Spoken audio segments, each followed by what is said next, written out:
Estamos juntos novamente. Professora Tabita, professora Aldelina. E agora é esse nosso momento crucial, né? De revisarmos a nossa aula 17, certo?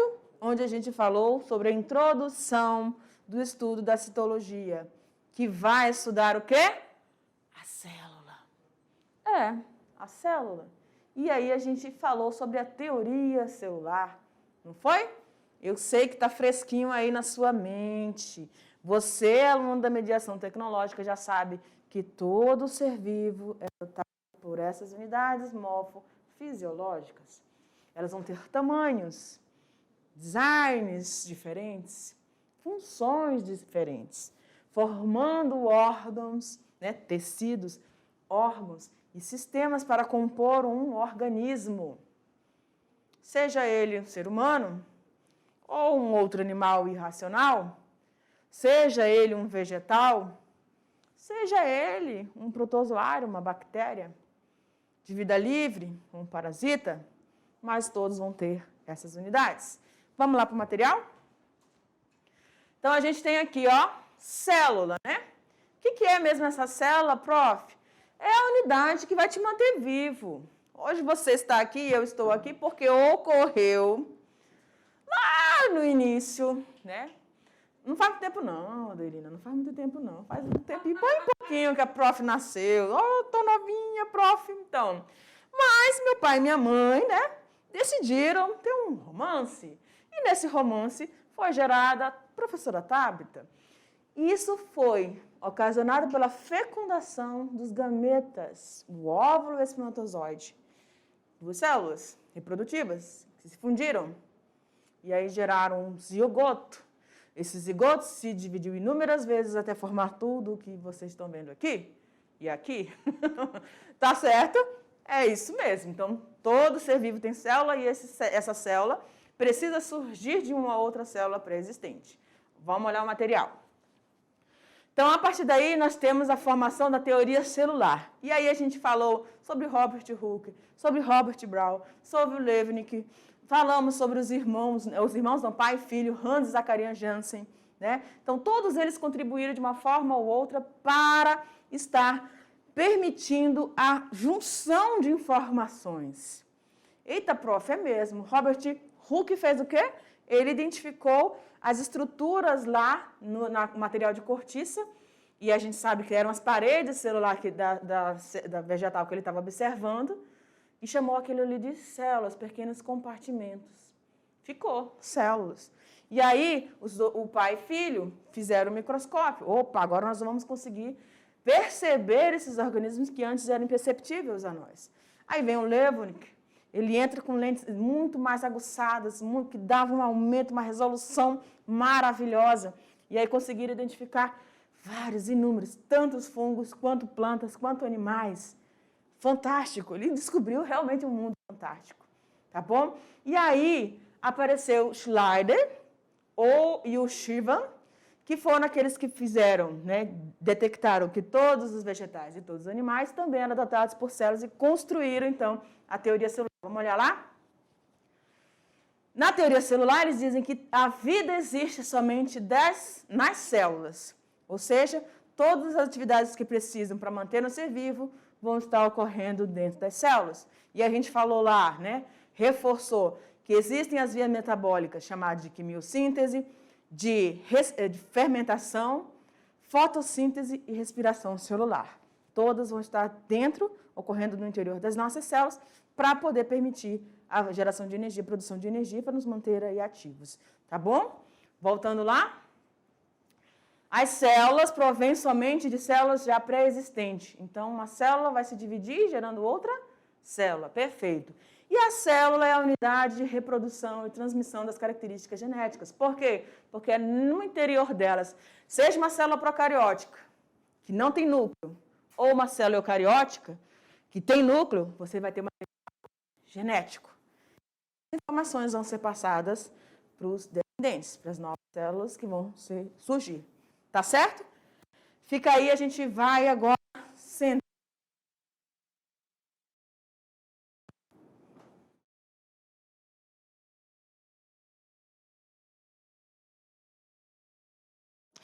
É isso aí. Então, prof, nessa aula, né, na aula 17.2, a gente falou sobre a teoria celular, falamos aí, fizemos uma breve viagem, né, em todos aqueles que construíram a história para que essa citologia, né, os aspectos da citologia fossem esclarecidos, ok? E agora nós vamos na nossa atividade. Então, vamos para a questão de número 1. Já organizou esse material? Vamos lá, então? Ok, questão de número 1. Quais são os 3 pilares da teoria celular? O que diz a teoria celular, criada e fundamentada, formulada por Schleider e Shriram? Então, eles pegaram tudo aquilo que eles tinham de informações de todos os outros pesquisadores e aí eles conseguiram descrever. E a gente tem 3 aqui pilares importantíssimos para a elaboração dessa teoria. Quais seriam elas? Você lembra? Todo ser vivo é constituído de célula. Essa célula vai permitir que processos metabólicos que ocorrem dentro dela mantenham esse ser vivo na ativa. Dependente da forma que o organismo optar, né, por se manter vivo, seja por fermentação, seja por fotossíntese, seja por respiração celular, ele vai estar realizando esse processo dentro das nossas células. E também as nossas células que contêm o nosso material genético, tá? Esse material genético ou dado por um núcleo, nas células eucariontes, ou disperso no citoplasma, como a gente vai encontrar nas procariontes, eles vão estar presentes e vão estar sendo passados no processo de divisão celular. Essa divisão celular é que vai encabeçar, né, todas as outras formas de vida ali que vão estar surgindo a partir daquela célula. Tá certo?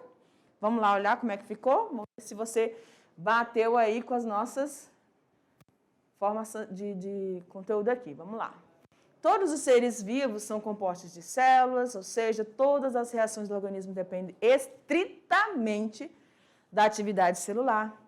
As células provêm somente de células pré-existentes e a célula é a unidade de reprodução e transmissão das características hereditárias. São esses nossos 3, pode deixar lá, senão não dá tempo nem para os meninos olharem.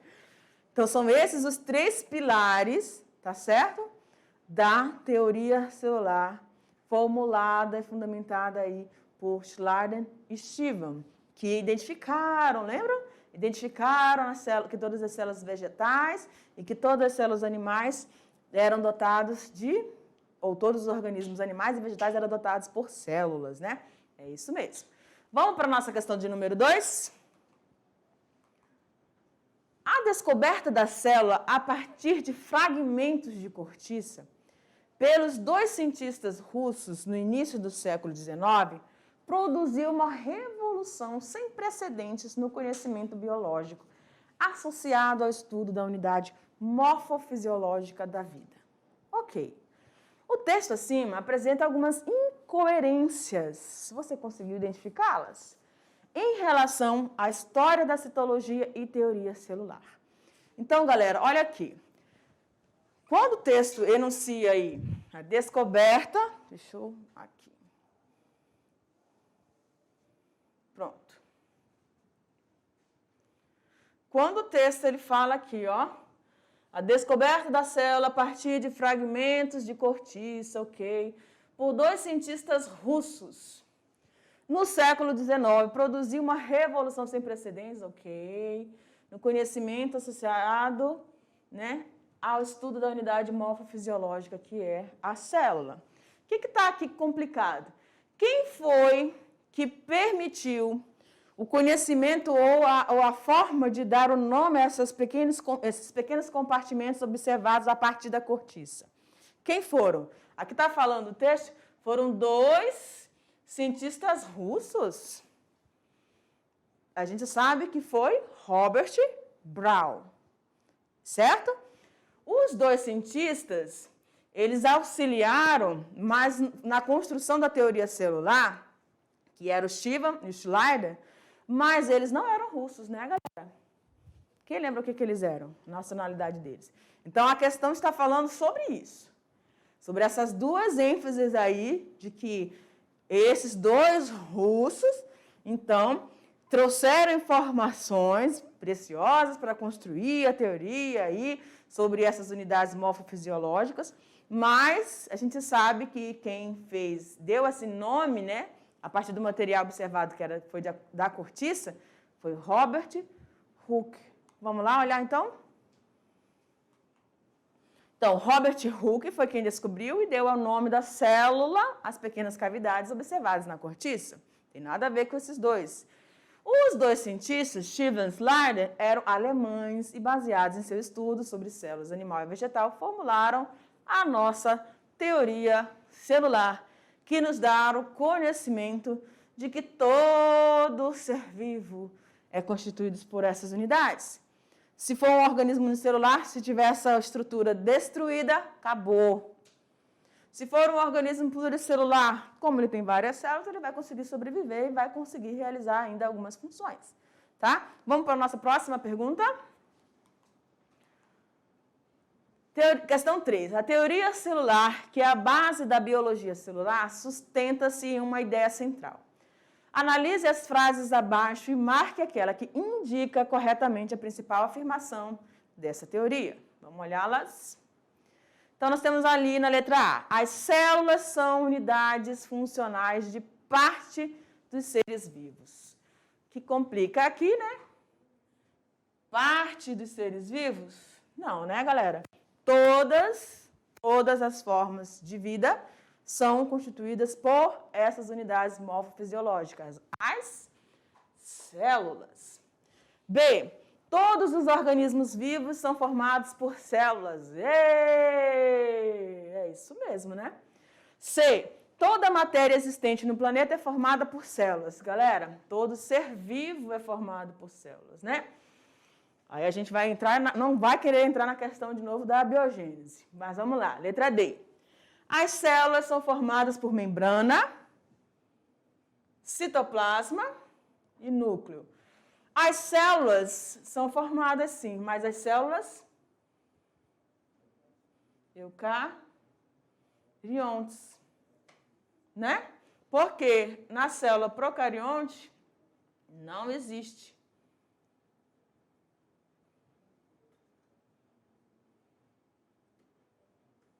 Não existe. Na procarionte não existe o núcleo. O núcleo, o material genético vai estar disperso. Lembram? Ok. Letra E, nem todo organismo vivo é formado por células. Não, a teoria diz que todos. Tá bom, galera? Vamos lá para a nossa quarta, então? Letra B, né? Quarta questão. Um dos pilares da teoria celular é a ideia de que toda célula origina-se de uma pré-existente. Com essa ideia, podemos concluir que todas as células, preste atenção, que a questão está perguntando todas. Podemos concluir que todas, tá? Todas as células, letra A, fazem divisão binária? Olha aqui para mim. Divisão binária é um tipo de reprodução assexuado, também chamado de ciparidade, onde a célula vai se separar. Um organismo unicelular sofre essa separação. Tá bom? Divisão binária ou ciparidade. É um processo de reprodução assexuada. Todos os organismos se reproduzem de forma assexuada. Eu e você estamos aqui, mas não foi nada de assexuado, né, galera? Teve muito amor aí envolvido, né? B, realizam o processo de brotamento. Brotamento, presta atenção. É a formação de pequenos brotos, tá? No corpo de um organismo vivo. Isso vai acontecer com os fungos, vai acontecer com os vegetais, tá bom? Mas fungos e vegetais são só os únicos seres vivos que existem? Também não, né? Vamos lá, letra C. Origina-se de uma estrutura, Opa, origina-se de uma... Tá faltando alguma coisa aqui, né? Célula que sofreu mitose ou meiose, tá bom? Origina-se de uma célula que sofreu mitose ou meiose. Ok. Lá na teoria celular diz que uma célula surge a partir de uma outra célula pré-existente e que isso ocorreu por uma divisão, correto? Que pode ser por mitose ou por meiose, tá certo? Então, ali a letra C, pode botar lá? Aqui, letra C está correta, né? D, são capazes de se desdiferenciar. Olha para mim.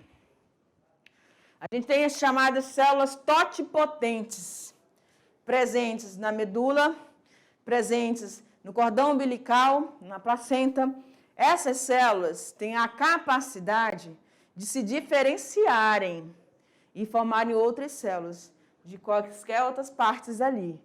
Mas se desdiferenciar, não tem. Elas se diferenciam uma vez e se transformam naquela outra célula. Tá bom? A letra E diz, realizam respiração celular. Nós, seres heterotróficos, olha aqui para mim, somos seres que realizamos a respiração celular. Tá bom? Os animais como um todo. Os vegetais realizam respiração celular. Mas as bactérias, elas podem realizar a quimiossíntese ou fermentação. Então, lá na questão, lembra que eu falei para vocês e frisei? Podemos concluir que todas as células realizam respiração celular? Não, a gente tem várias vias metabólicas e cada organismo vai optar por uma que traga maior benefício para ele. Tá certo? Então, a única alternativa que nós temos é a letra C, tá? Origina-se de uma que sofreu mitose ou meiose. Perfeito? Tranquilinho? Vamos para a próxima. E a última. Ok. Essa questãozinha, né, vai trazendo a situação ali da teoria celular ainda e o assunto de Schleider e Shiva, né? Vamos lá. Qual das afirmações abaixo não está de acordo com os pressupostos da teoria celular baseada nos estudos de Schleider e Shiva, de 1839. Vamos lá. Então, você tem a letra A. Seres vivos, animais, vegetais ou protozoários são compostos, sem exceção, por células ou produtos celulares? Todos os seres vivos são constituídos. Protozoários ser vivos, plantas e animais também são. Pode colocar ali fungo também. Então, todos eles são formados, sem exceção, por produtos celulares. Ok? Está dentro do que pressupõe ali a teoria celular. B. Cada célula se forma por divisão de outra célula. Acabamos de ver uma questão frisando sobre isso.